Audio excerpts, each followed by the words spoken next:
Hi. Welcome to Bushwick Book Club, presenting Evergreen on the theme of air. Breathe it in. That's a nice reminder. Woohoo! I was thinking about what Evergreen does and what Bushwick Book Club does and how it's really such a perfect match. I'm so glad that we could do this show together. This is the third one of a series that we have on elements. And then I just realized last night that there was a whole periodic table of elements. So this might go on for a while. But reading these 7 pieces, every single piece struck me with how relevant it was and how well written and how alive it seemed. And I just thought it was incredible that Evergreen Review has been putting out, connecting us to this incredible writing for decades. And how when Bushwick Book Club comes together, the contributing artists take in that written material and then engage with it, let it change themselves, ourselves, and to see what comes out. And now we get to share that with you, and hopefully some of that will, I don't know, interact with you in ways that you like, and it might not, but it's gonna interact, yeah? Because we're all here in the room together, and just physically being in a room together is transformative. So I'm really happy that everyone here could make it. What's going to happen is something that I don't really know, because that's what we do together in Bushwick Book Club. We just go into the unknown together. But we do have an incredible lineup. You're going to see visual art. You're going to see dancers, musicians, of course, songwriters. And we have a mother-daughter combo here. And we have married couples and all friends, and you included. So thank you again for coming. I want to introduce our first piece made by someone you may know. And it's funny, I overheard him talking with someone who said, I think my daughter performed at Bowery Poetry Club, and then I'm like, yeah, of course she did. We all did. Everybody who played did something at Bowery Poetry Club. I performed my first song I ever wrote myself there. Yeah, I still have the picture. I mean, you can't see anything, but in the picture it's blurry. But yeah, right? Goodness. And who do we have to thank for that? Well, Mr. Bob Holman himself. There's so much there's too much in his whole career that just keeps happening and happening because he's he's what you call an artist. It's really great. Anytime I call out, is there a poet in the house? And like there's a poet in the house. It's freaking amazing. But I guess in this crowd, there are a lot of poets in the house, which is great. It's terrific. So this next piece is The Poet in His Natural Element, Bob Holman in the Wild.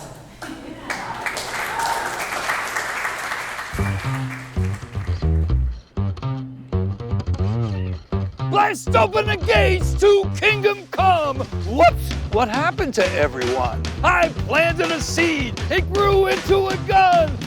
Dum da dum dum dum dum dum. Life is a riot, living in a cartoon. Ice age in a dumpster, that's our living room. Set fire to your roof, get a better view. Global warming, it's a warning. Toodaloo. We are the dinosaurs. We don't live here anymore. We got what we were asking for. Come on, follow the dinosaur. Ho, ho, homo sapien. You ain't so smart. Ka-ka, kamikaze friend. Which way is the heart? The whole world's dialing 911. The don't walk sign just changed to you better run. What we've been waiting for has long since come. Dum da dum dum dum dum dum. Oh, cross the scorching sands with my big fat feet. It's hard becoming diesel fuel with nothing to eat. Oh, you better catch us quick. We're out of here. We are pre-winged birds. We tend to disappear. Hurry! disappear back into the past. Did you really think the future was gonna last? It's ended with a bang, so let's have a blast. Tonight we're dining cannibal. Makes such a nice contrast. Chauffeured ambulances racing to the prom. Santa, please bring me a neutron bomb. What a fitting ending for a planet. The Earth is a grave. Oh, excuse me. I gotta get back to my cave. We are the dinosaurs. We don't live here anymore. We got what we were asking for. Come on, follow the dinosaur. Come on, follow the dinosaur. We don't live here anymore.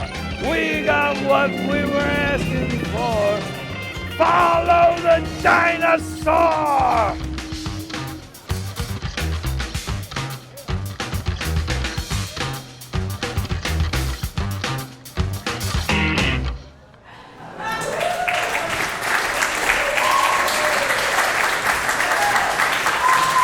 That is so great.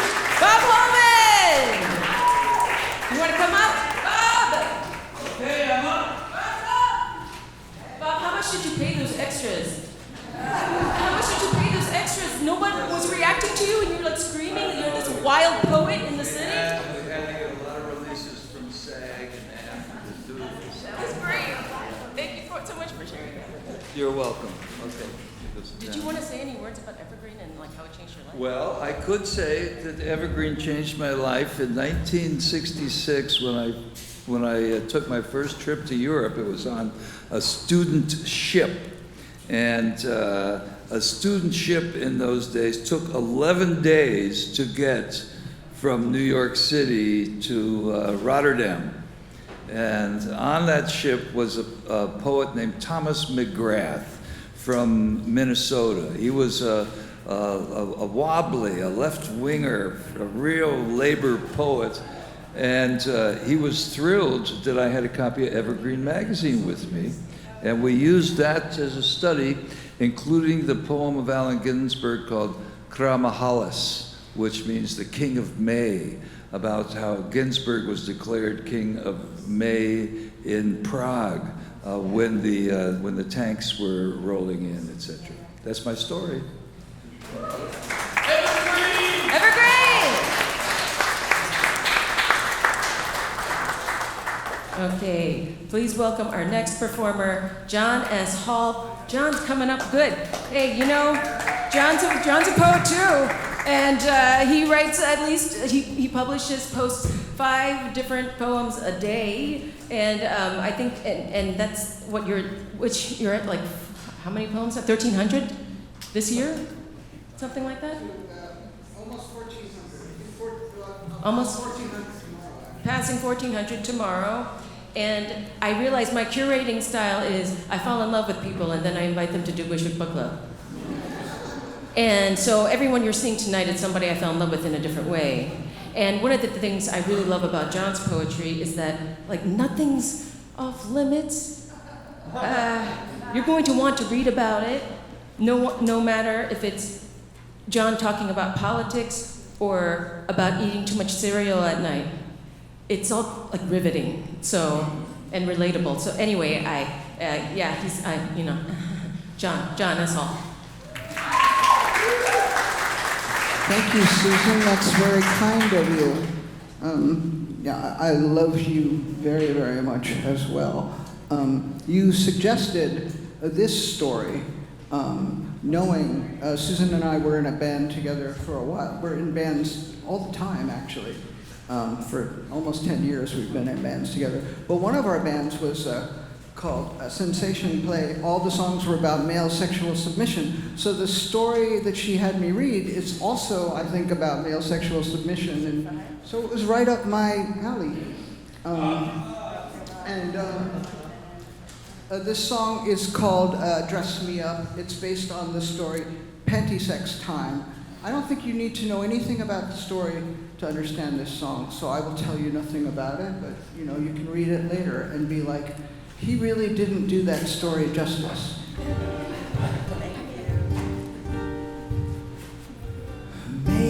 me wear your underwear. I'm ready and willing, and I don't care. Whatever you want is more than fair. So dress me up in your underwear. Put me in raspberry red or misty blue. I'll wear any color you want me to. Dress me up in one of your masks. It's nowhere near too much to ask. Set the rules, assign the tasks. Make me have sex while we're wearing masks. Tonight it's goofy, next week I'm a gorilla. You make a compelling argument against vanilla. Ask the cosmic questions as it gets increasingly perverse. What would sex be without life? What's outside our universe?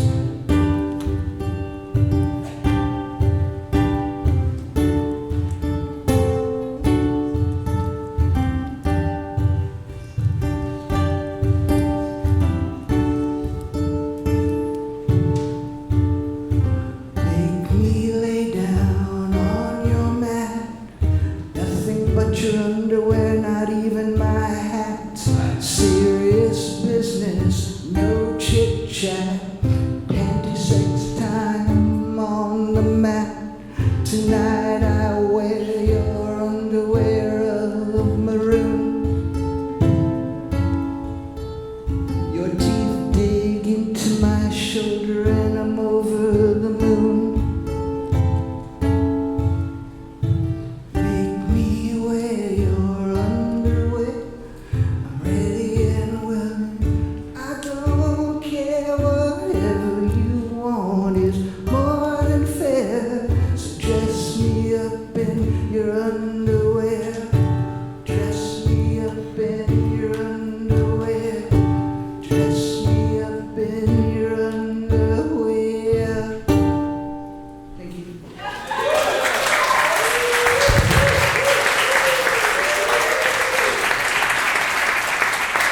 Jonas Hall is also filthy. He's filthy. I always appreciate that person. Speaking of filthy, no, I'm just kidding. Please welcome Leanne Smith.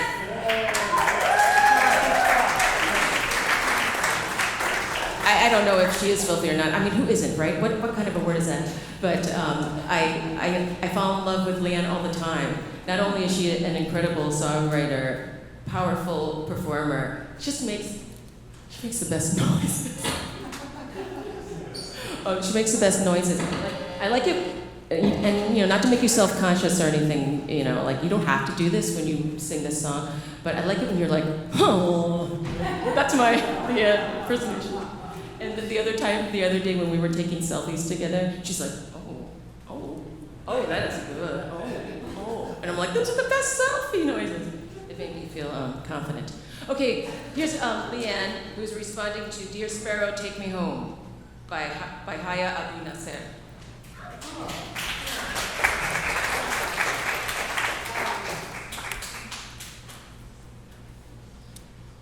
Yeah, I saw a couple people are doing this, and that's so interesting for me too, to be part of the show, because after working on a song for so long, it's great to hear, like, what did somebody else come up with, you know, so. And sometimes when we're doing this, sometimes we stay with the same theme, and sometimes, well, in this case, definitely, I just took the one phrase that really stuck out to me, and I just used it as a springboard into a whole totally different pool. In my life, I often find myself distracted by things, and I'm just going along, and suddenly I realize, uh-oh, I'm kind of in trouble here. So that's what this song, the name of the song is called What Shall I Take? And that was one of the phrases from this poem.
Sometimes you're taken places. Leanne will take you places, and that'll happen at a Bushwick Book Club or anywhere Leanne is, certainly. Speaking of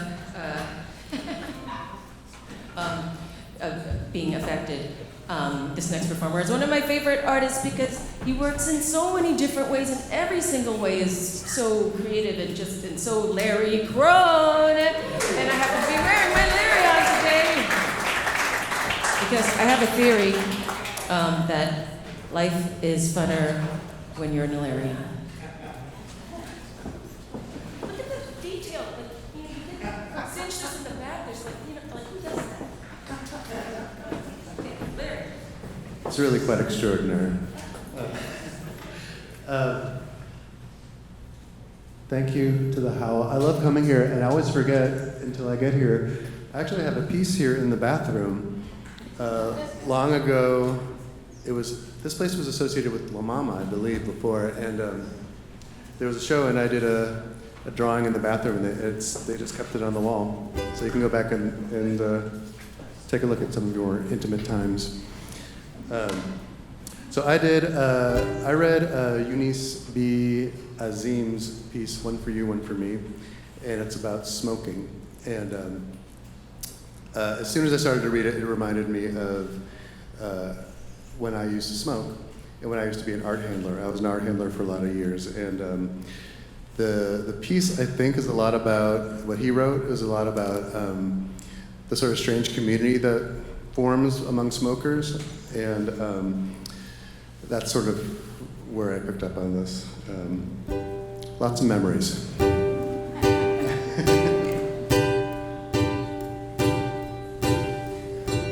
It's gonna be a miracle if I remember all the words.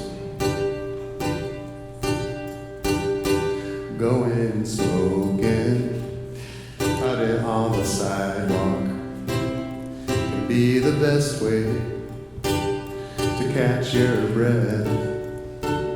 A long day working, your back is hurting. Come on, let's break now for a cigarette.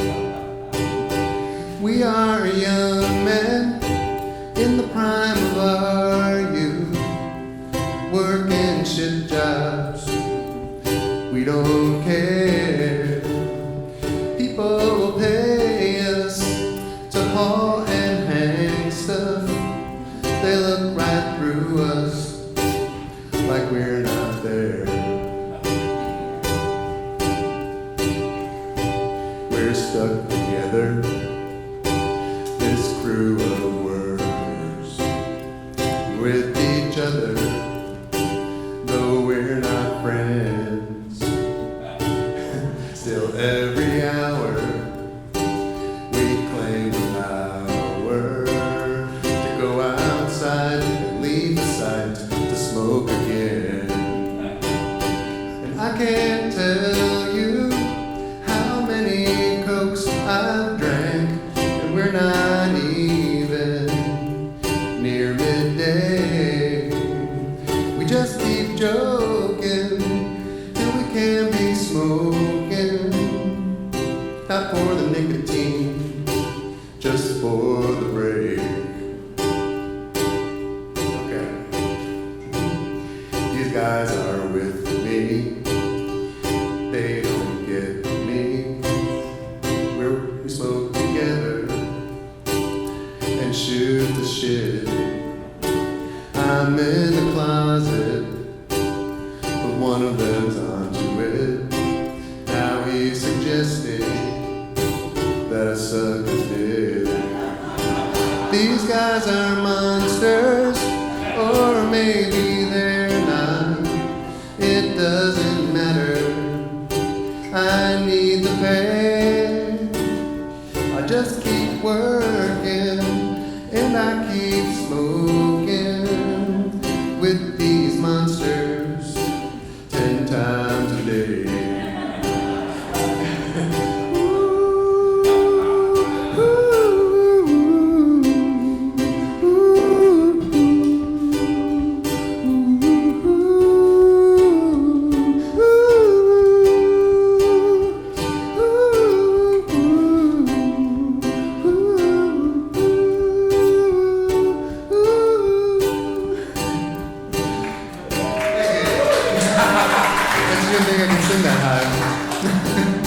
The day is over.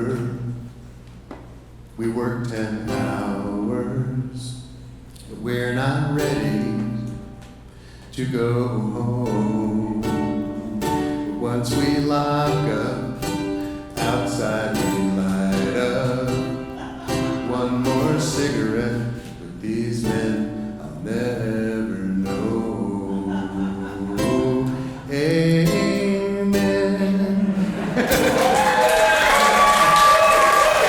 Thank you.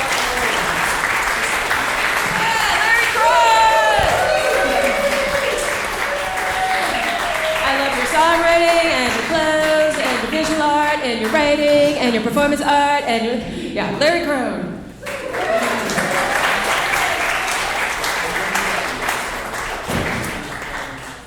Our next performer is very special to have her here because she came all the way from Portland, but she grew up around here. She's Helen Oji's daughter, but Yoko, it's Yoko Oke. She is also a visual artist and an amazing songwriter, musician, bass player, and I love her work all around. She is going to be speaking about her work over there. I'm going to run this microphone to her so she can talk. It's okay, we got one. Never mind, Doug's on it. We got one. All right. This is Yoko Kikuchi or Yoko Oke. Thank you, Susan. Sorry to have to be a disembodied voice. I'm over here on the right. So I'll be presenting the same poem that Leanne just did. Give it up for Leanne. That was an amazing song. 2 songs ago is what I mean. It's called Dear Sparrow, Take Me Home. And I will be presenting a visual depiction of this poem by Palestinian poet Haya Abu Nasser, who was forced to flee her home in Gaza last year. The second section of the poem talks about having to escape her house and choose what to take. I felt connected to this. Although I have never been through the horrific events of war, for most of my life I've had a list in the back of my head, the items I would take with me if I had to flee. I don't know if it's because flight is baked into the lore of my family or that transgenerational trauma is real. Maybe this is just a totally common thought people have. I can say that when I was a kid, my mom told me about her parents having to leave most of their things behind twice. First, when they went to the World War II American concentration camps as young second-generation Japanese Americans, and again to escape the devastating Sacramento Valley floods when my mom and her sister were in elementary school. I also connected with the description of the poet's childhood bedroom and decided to draw that part of the poem as a comic in panels. As I drew it, it reminded me a bit of the children's book Goodnight Moon, only an abandoned bedroom with no comfort, only a strange, eerie emptiness. As the poem unfolds, I deconstruct the panel format, and things become more chaotic and finally a bit raw. This is an unfinished piece.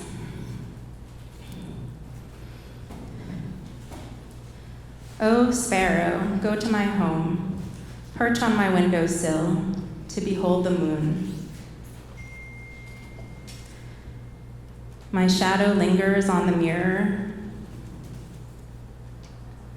Childhood diaries are under the wardrobe. My painting hangs on the wall. Bedtime tales are on my pillow.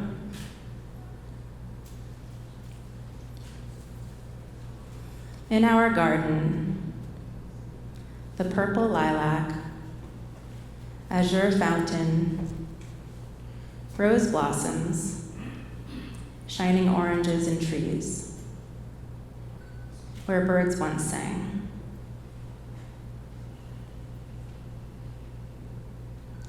With the military evacuation threat, chaos reigned. We had 5 minutes remaining. My gaze flitted. What shall I take? The gifts, the books, or the love letters? Few minutes left. The neighbor's house was bombed. The glass scattered.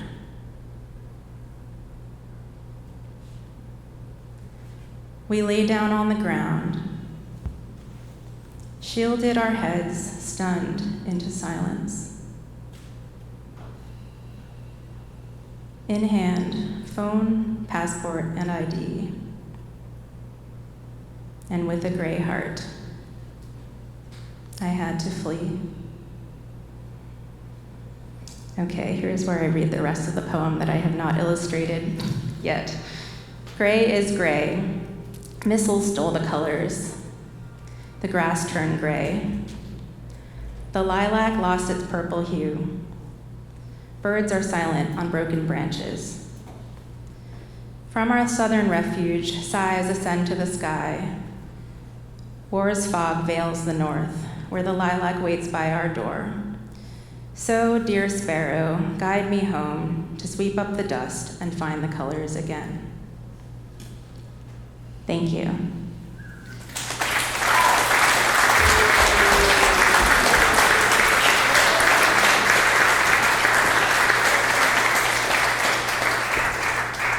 So much, Yoko. That was incredible. I forgot to mention that she also designed the new logo for Bushwick Book Club. So this is an original Yoko. Okay, design. We also have strangers. Yeah. Please welcome Jim Andrelis now, who I fall in love with all the time. When I come for rehearsals, he does this. He does a pose for you when you. What a great greeting! Or sometimes a dance. He'll do a whole dance, and now I'm like, that is the best. We should always do dances for each other. Yeah. I do that. And I love you too. Oh, please. Okay. That was really beautiful, Yoko. I really love that poem, and I couldn't read it without imagining the perspective of the sparrow and the weight of flying into Gaza and what that must feel like to fly in there on purpose and how to report back to the poet. So, yeah. Okay. Can you hear that? Yeah. Okay.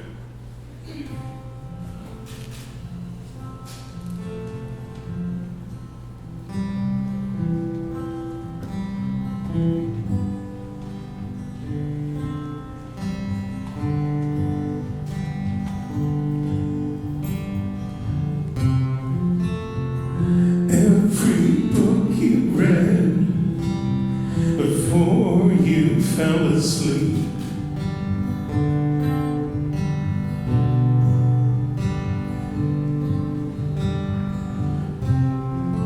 Every flower in your garden, every counted sheep says hello, hello.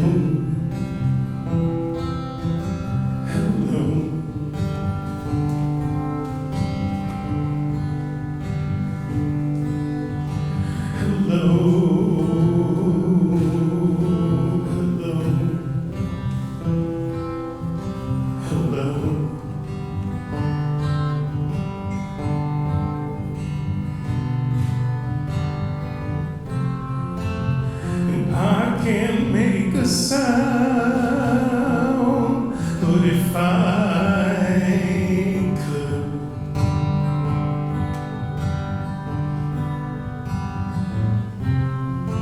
there'd be colors all around, bright and right and good,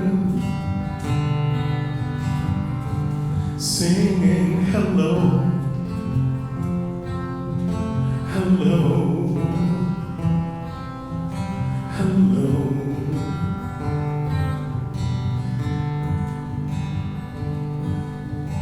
hello.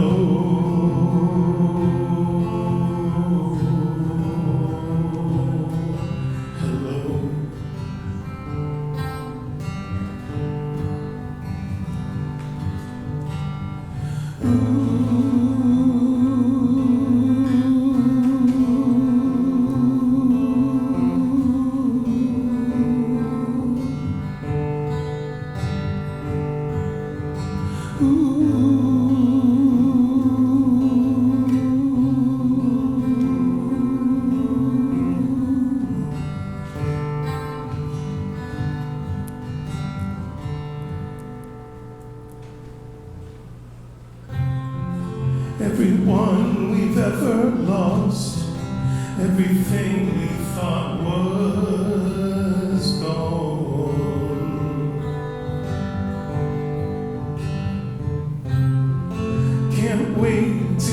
us back. Can't wait to wave a song and say hello. Hello. Hello.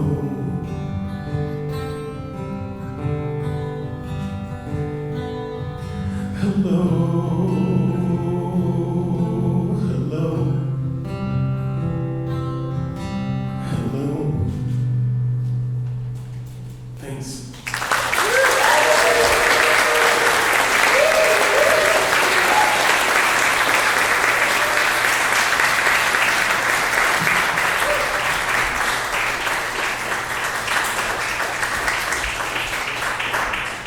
Thank you, Jim and Janice. Our next performance will be, let's just get to it. This is Ralph Denzer and Stephanie Laurier and I, we've been working on something. We brought in Eula Marx and Alexis Vinzones as well for this piece. And this is for Ocean is There by Izumi Ueda-Yu.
I dreamt I was wearing a boat.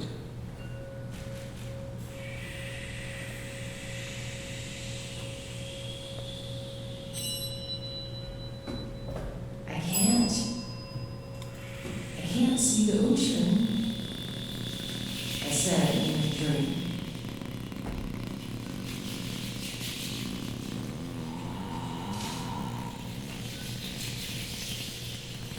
To rely on other senses I hadn't used before.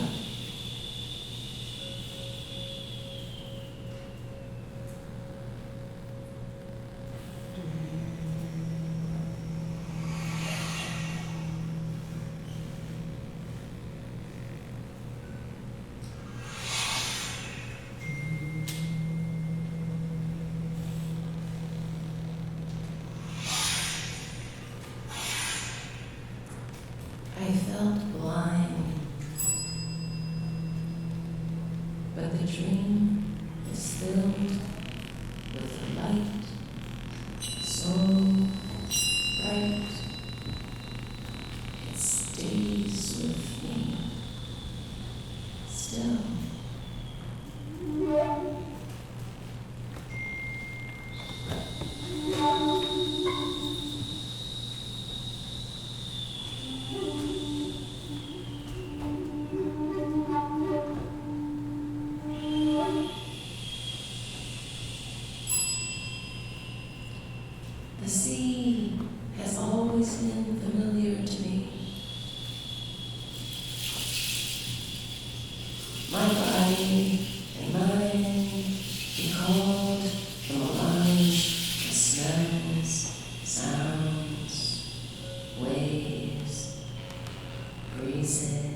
cursor on a Japanese mailboat.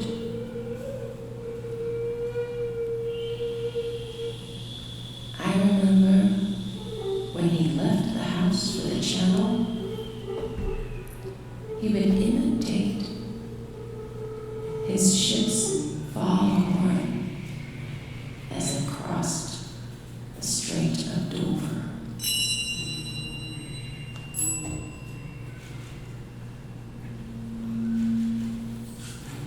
I exulted in him mimicking the deep, warning sound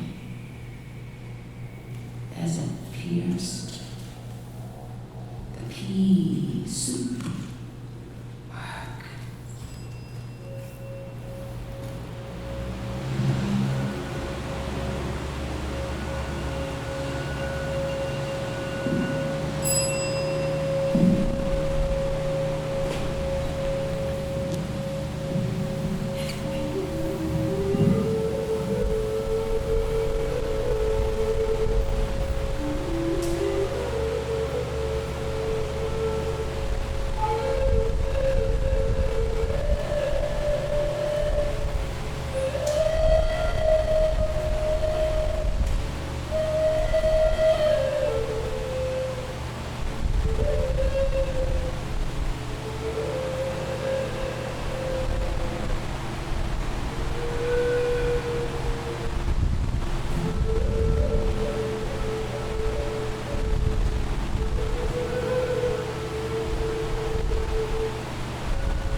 I dreamt I was on a boat.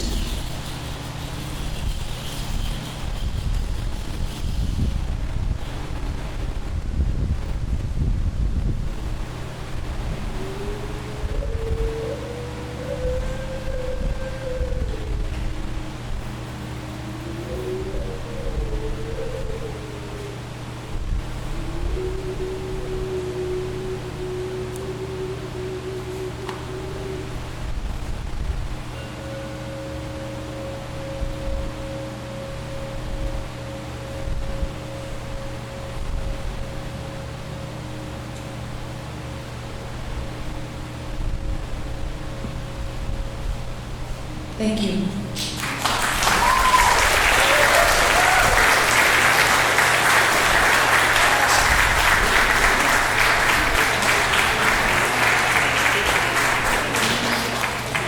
That was Ralph Denzer.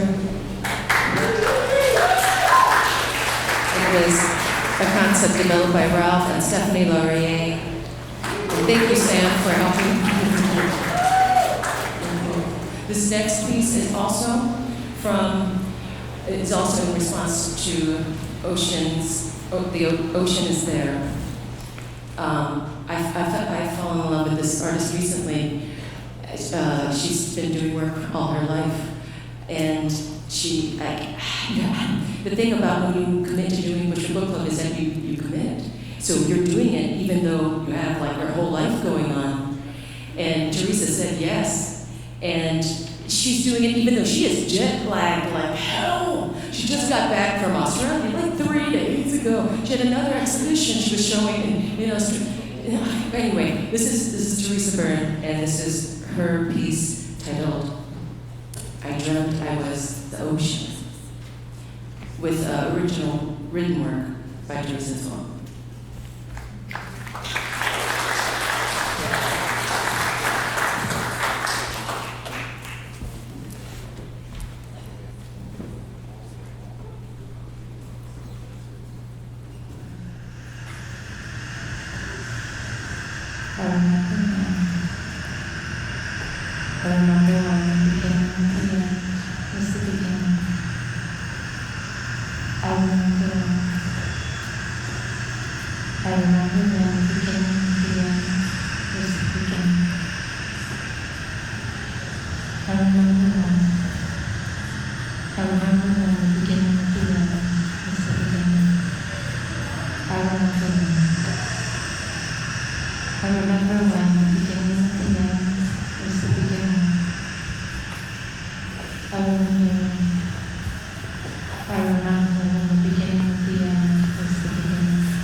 I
Burroughs.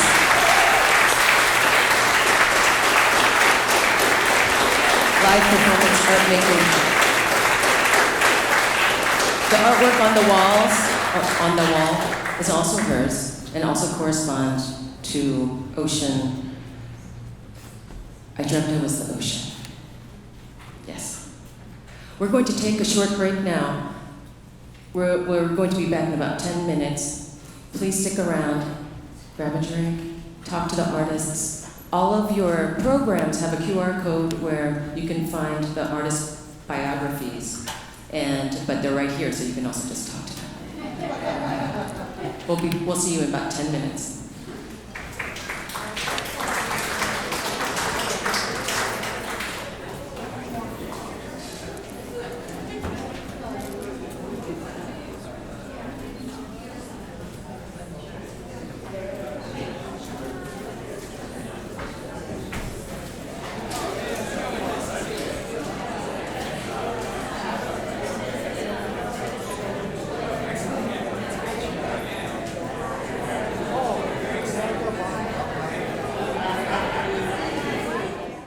Okay, welcome back to part 2.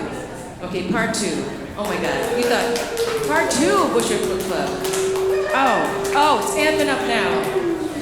And to say a few words about Evergreen, please welcome, I only know you as Miracle Jones. Miracle Jones, ladies and gentlemen, from Evergreen Review. Hello, I'm a contributing editor at the Evergreen Review. The publisher is here tonight as well, John Oakes.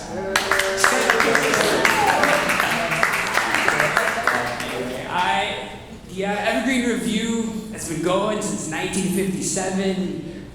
It's published more Nobel Prize winners and nominated people than probably any magazine in America. Maybe any magazine, I don't know, it's possible. Just everybody you've ever heard of got started at the Evergreen Review. Still, but you can look all that up if you don't know about the magazine, it's historic, whatever. But I want to talk to you about what we're doing now, because I think it's really, really interesting and very different. So we're a free magazine, non-profit, so if you give to us, it's, you can write it off, right? Is that correct? Yeah, yes. So that's good. We publish about 3 times a week, poetry, prose, little videos. We're gonna do some code poetry and code art coming up. All sorts of writers from all over the world, translated. Every, 30, 40 different countries last year, I think. All over Africa, we've got a massive backlog as well since 1957. But we take submissions. If you've got something you want to send to us, we'll take a look at it. We're backed up like 6 months or so as far as like stuff that should be going up on the site. So our problem is like a glut of incredible art that is coming into our pipeline every day. We really just have a hard time processing and getting up. So contributions from people like you help us pay more artists and people in our staff to get those submissions up online for free for anyone to read. So there's no subscription. We can't ask you to subscribe. We can't ask you to buy anything. So please just enjoy the Evergreen Review. You're welcome. You get around to it, just think about taking 10% of your income and just giving it to us. And thank you very much. And thanks to Susan. This is incredible. This is our 3rd year at the Bushwick Book Club.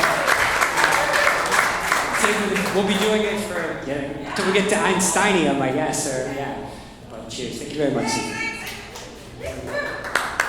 Everything he said. Everything he said. Please welcome R.B. Corbett. This is R.B.'s first Bushwick Book Club performance, and I'm very excited to have her kick this off now. Thank you. Thanks, everybody. I'm doing Crooked and Loose, and I thought originally that you could pick one, but then I was like, okay, pick 2, and they really appealed to me as a non-binary, bipolar Gemini with scoliosis. Read the pieces. You'll see what I'm talking about. These are 2 protagonists, one male, one female, equally charming and appalling in different ways, and they're two sides of the coin that is me, and I really relate, and I'm really thankful for the opportunity to express, and they're two great pieces. All the pieces are great, but these both really relate to me, and cheers, I hope you like it.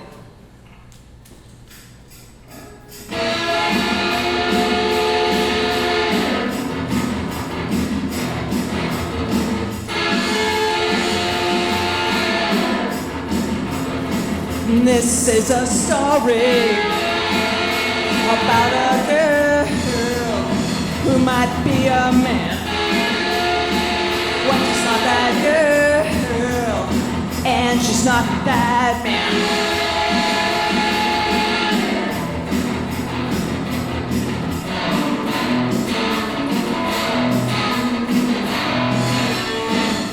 Decapitated slice. Rancid stone blow. Choke, strangle, gut stab.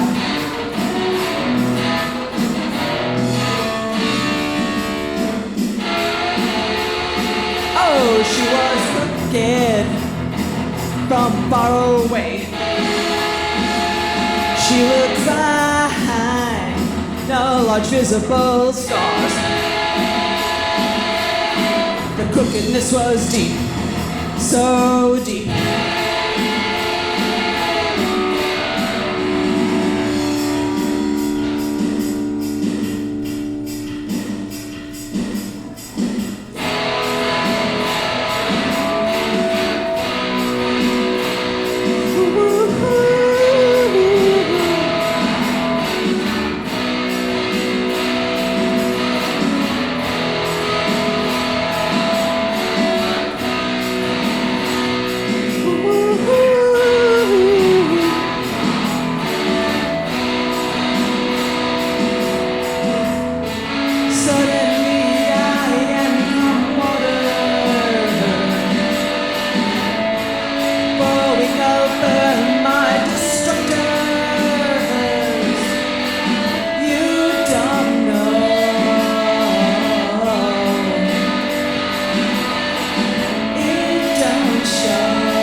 Dog with a one-sided smile.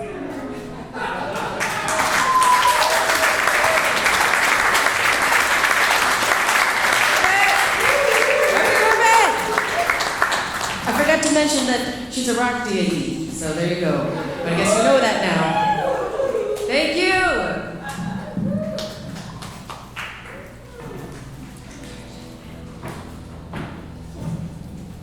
I'm going to play a song now. This is in response to Beauty Vindication. It was a piece about, oh gosh, I guess you'd have to read it. I'm bad at describing these things, but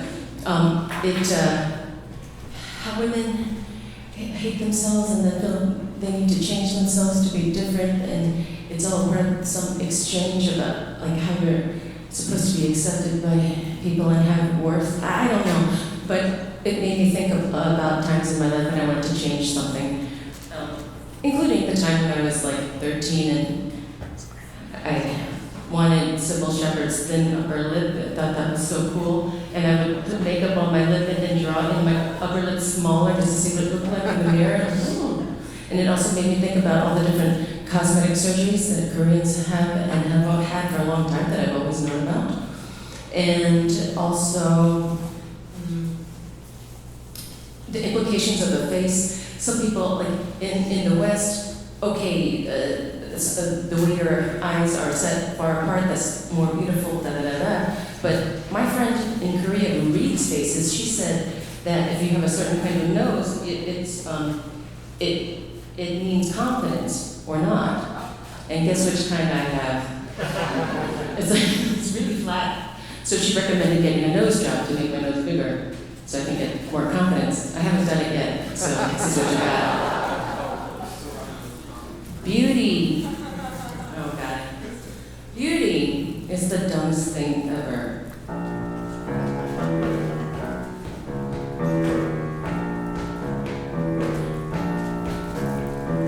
Rich for pain, to make you want what you can't obtain. Succumbing to the cunning of it, need to conform to some made-up impossibility for desirability that in the end isn't so much sublime as uncanny. Who makes up this stuff? Like your filter's not up to snuff. And you're in luck, they can shake things down and move things up. Like life from her enough. Not to erase, but embrace the rules of your face. The distance between your eyes is its own decree. Law is the shape of your cheeks. The curve of your chin is commandment. You're aware that no one is hurt. You're a color no one sees. You are the language. You are geometry. Will you seek out other ways to feel alive besides the pain? Will you be born enough for you to feel up?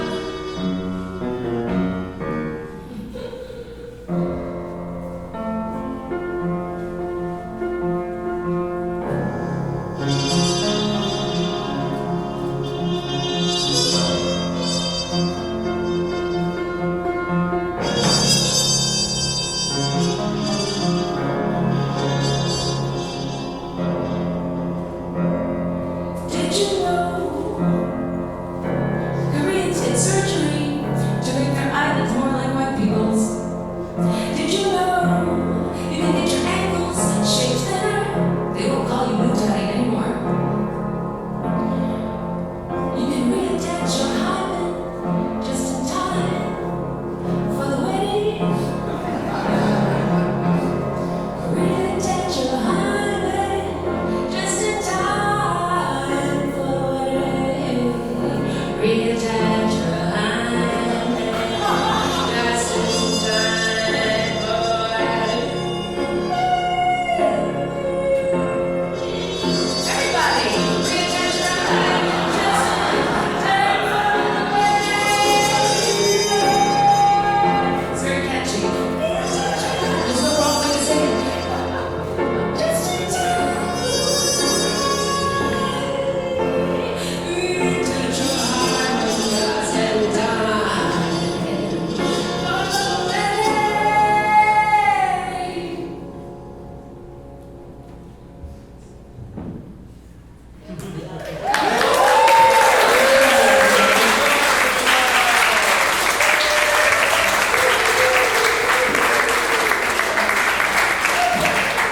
Thank you so much.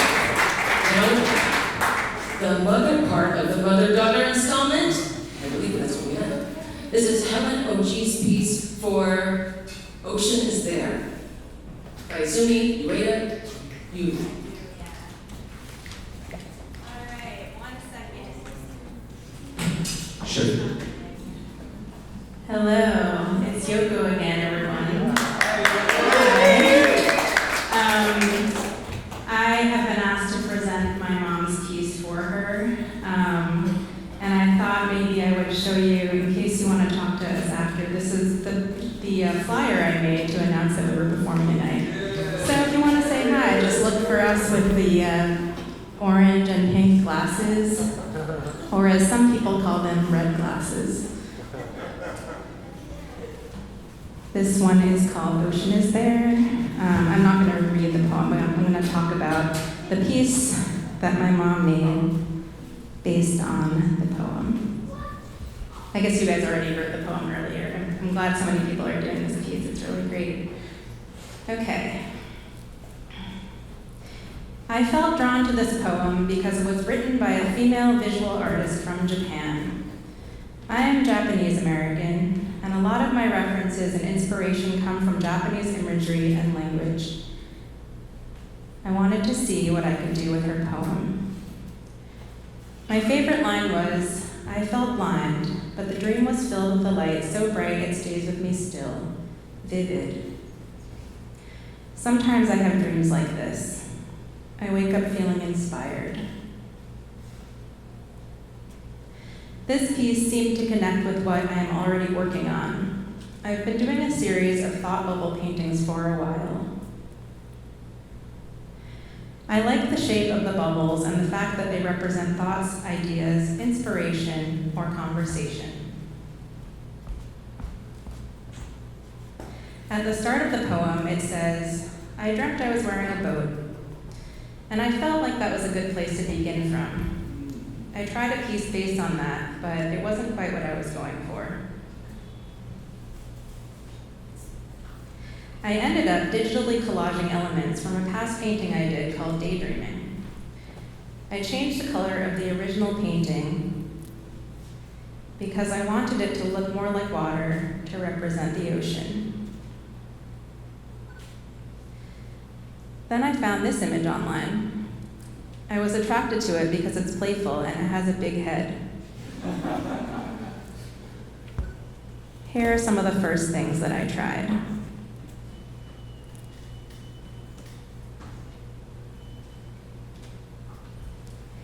In the end, I wanted to emphasize the head because this is a piece about dreaming and thoughts.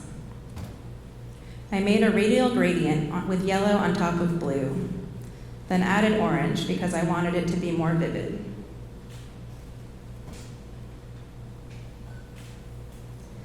With all the elements included, the shape of the head, the cloud bubbles, the color, gave me the feeling of the part of the poem I chose.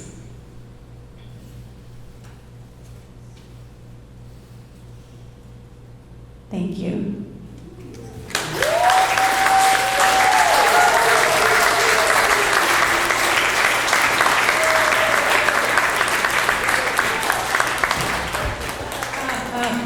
That's so cool. Thanks so much for sharing that, and it's so interesting, the whole process. And Helen, did you want to stand up? This is Helen, everybody.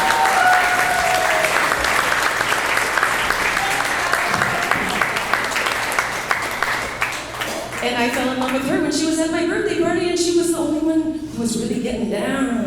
I was asking everyone to do a group dance, and she was like, oh yeah. So, if you need a mover, Helen's a woman. And this next performer I met seeing his band play when John S. Hall and Dogwell and I played a gig in Bushwick, and it was with all these bands we didn't know, and his band is called Billy Plaster, and it's rock. It's rock, rock, rock, rock. And I liked it so much. It was rock with abandon and no posturing. Can that be? I don't know. They did it. And I was terribly impressed with it, so I had to invite him to do a Bushwick Book Club. What was that? Rock with bad posture. Rock with bad posture. Rock with bad posture. Okay, please welcome Isaac Gerard.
hand model when no hand comes to touch it, to rest flatter on night on its dim oakiness. The radio blares from the alcove. Diana, Diana fiddles with the dial. An introduction is in order, as wave and noise touch and rhythm blossoms unnoticed. Is this where the afterword begins?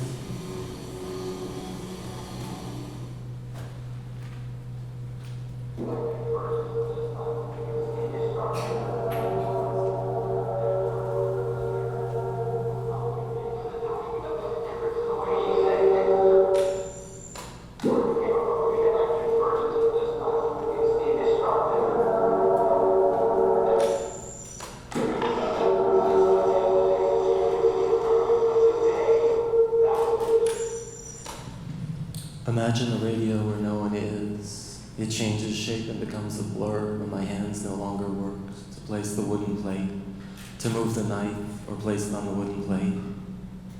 The radio will now play a selection. Diana, Diana can play the keyboard. The introduction is good. The waves of sound and the waves of touch subtly follow the rhythm. Is this where the next word goes?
That's a good idea. The speed and direction of the wave depends on the spread of that flow. Is this where the story begins? Thank you.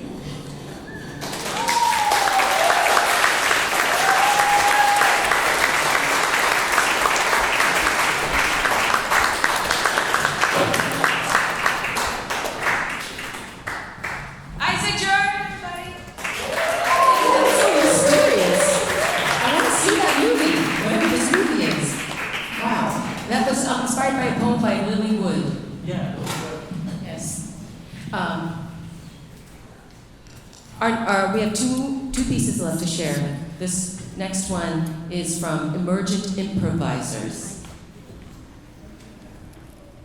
They are Alexis Vinzons, Eula Marks, and Michaela Brandon.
The grass turned gray.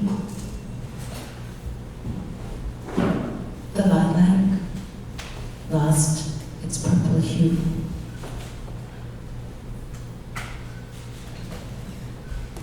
Birds are silent. On broken branches.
This is the final piece for tonight. It's by Bugsy Gabriel.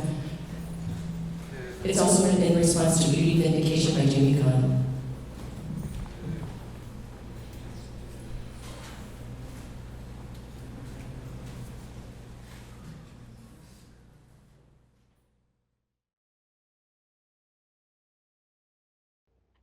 Mic check, mic check. Test, test, test. Is that good? I was at a motherfucking thrift store in Winnemucca, Nevada, and I saw this, and I was like, yo, this shit is fucking cool, bro. Pintor nacido en mi tierra, con el pincel extranjero. Pintor que sigues el rumbo de tantos.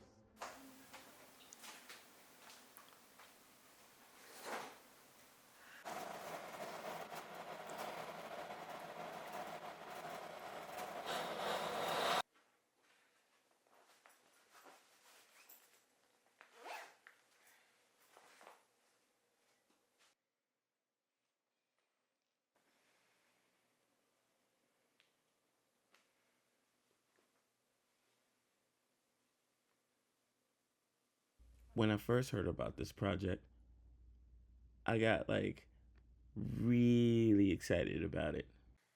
And so when Susan was like, you want to do this? I was like, hell yeah, let's fucking go. In my mind, I'm thinking, poetry, film, abstraction, dope imagery. And, I was just going to go crazy with this. And I was thinking like it was going to be something that was going to be really easy for me. But yeah, I struggled immediately. We'd love to have you. General theme is air, but I don't even know what that means. You can create a 3 to 5 minute film, draft of a scene, any kind of work in progress to any one of the below selected pieces. What the f-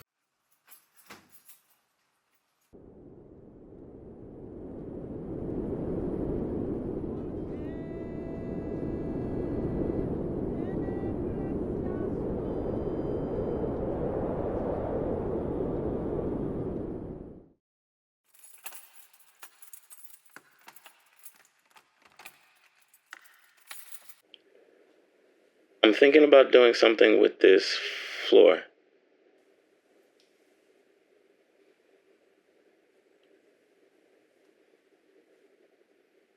I'm not really sure though. Like, at all.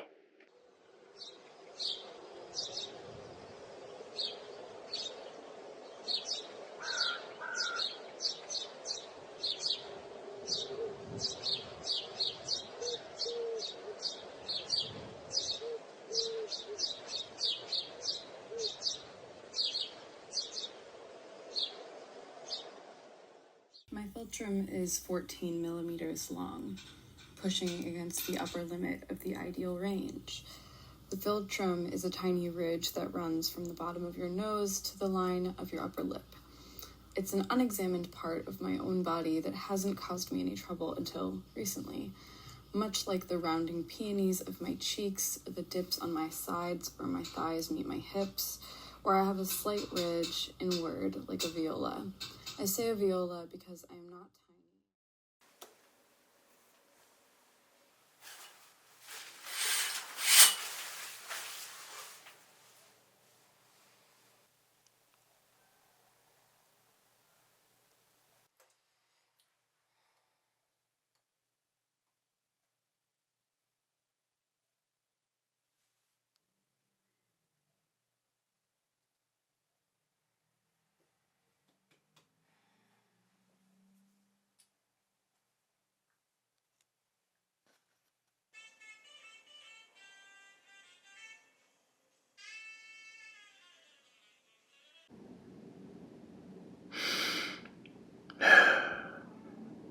Like, when you create something and you think in that moment, I'm a goddamn genius.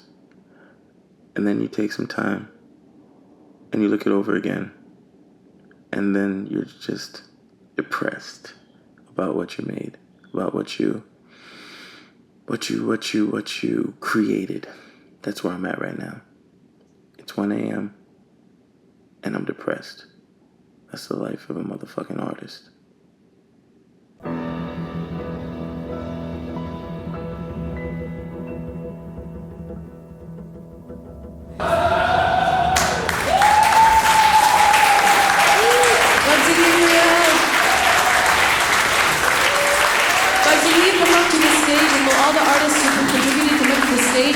John Oakes come up to the stage, and will Miracle Jones come to the stage so we can group hug the authors? And any other author who's here, if Keller is still here, that would be great, but I understand if she had to leave. But will everyone come up, please?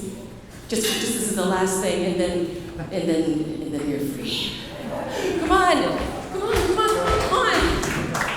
And that was Bugsy Gabriel's film, and I'm so glad everyone stayed and watched it.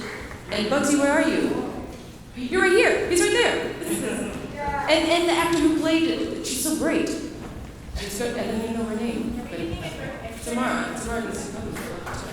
This is Bugsy, everybody.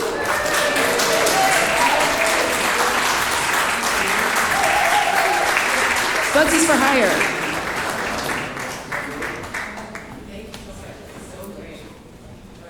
Okay, who's the author? Oh, these are the authors. They're going to the stand-ins for the authors. Any volunteers to approach and But we have to hug, so also be prepared to hug. Yeah. Okay, those are the authors. We are going to bum rush them. Okay, 1, 2, 3. Grab an author.